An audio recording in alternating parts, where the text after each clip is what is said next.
Hey guys, Napalminator here. We have some fun in Tier 10 this week. We have the Morrigan. We have a new Tier 10 raid, and boy is she mean if you're not prepared. If you're prepared, you can still kick her ass pretty good, but if you're not prepared, she will beat you down in an instant pretty much. Let's talk about her. First of all, she's Tier 10. That means that only Tier 10, level 225 and above players can get goodies from her.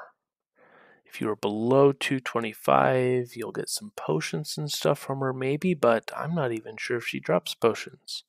So if you're below 225, you are playing her for experience and not much else, I think. 22 million hit points already tweaked, like within the first 24 hours. Originally, she had 11 million approximately. Now she has approximately 22 million. I suspect some high-level people, they were running her even though she was intended to be hard.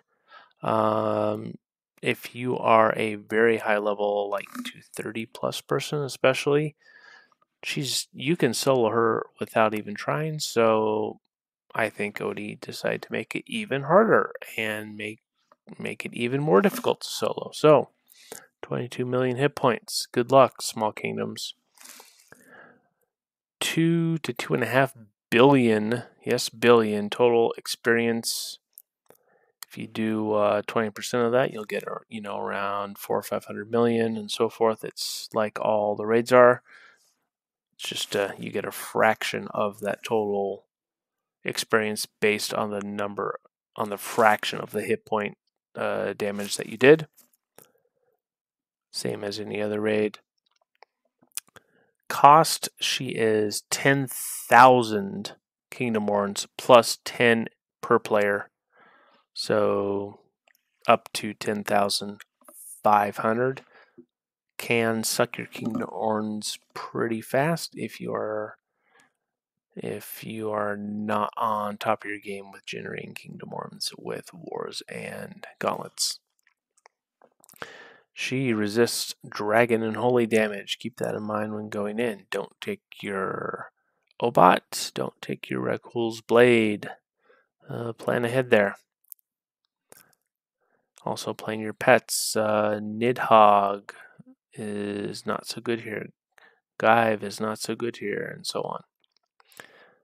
She has no immunities or weaknesses. Don't try and find weaknesses. She doesn't have any. She's also not immune to anything, thankfully. And finally, I said this, but you should keep it in mind. She will beat you down and kick your ass almost instantly if you're not paying attention, if you don't prepare. If you are not prepared, if you're not thinking ahead, you're lucky to make it 2 or 3 turns if she hits you good. Okay. Let's talk about her in detail. Physical attacks. Her only physical attack is Beast Strike 3, which is a dragon type attack. You can knock its damage down by half if you have some sort of dragon equipment. And that's it for physical attacks. Defense is less important with her. She only has this one physical attack as far as I know. So, yeah. Kind of an advantage to the mage gear people, and not so good in some ways to the melee players. Anyways, magic attacks. Multiple pages here. First of all, she uses these level 6 magic spells: Spark, Tremor, Flame, and Frost. These are pretty brutal. If you're not tier 10, you may not have seen these. If you are tier 10, you have definitely seen these. These spells can one-shot even very high-level players if they're not prepared. If you're in tier 9 or even tier 8 right now, if you have the guts to take her on tier 8, these will slam you down pretty much instantly. Good luck. For these, you really, really need the elemental resistances. In theory, I guess it's maybe possible that you could fight her without the elemental resistances, but since these knock the damage, since the elemental resistances knock the damage from these down by half, it's kind of hard for me to see why you wouldn't want them. Ways to get them include, but are not necessarily limited to, I might be missing something. Prism Wall from Cataphract throws up all the elemental resistances in one shot. Very nice. The Great Yeti Pet will throw up all these elemental resistances and more. Eventually, he'll probably take 15 to 20 turns to do it, but he will do it eventually. And then finally, Ward of Baylor from Nyx will give you these elemental resistances, but you'll have to throw it probably 20, 30, 40 times to get all 4. They come on randomly, and so you can be there for a while throwing those wards with Ward of Baylor. The good part there is that at least you get some more turns out of it. Next, she also uses Envy, another magic spell, does some drain, and it can curse. I haven't been cursed personally, but that's because I use Titan Guard, and that's a point for another video. She uses Lucis Naturae 2, which is another dragon attack, but it's a magic attack, not a physical attack. This is another one where you want that dragon equipment to knock that damage down by half. Finally, she has Miasma 3, which can throw things like blight and toxic and poison onto you. Another advantage to Titan Guard here with Steadfast. When using Titan Guard, I don't think I've gotten any of these debuffs at all.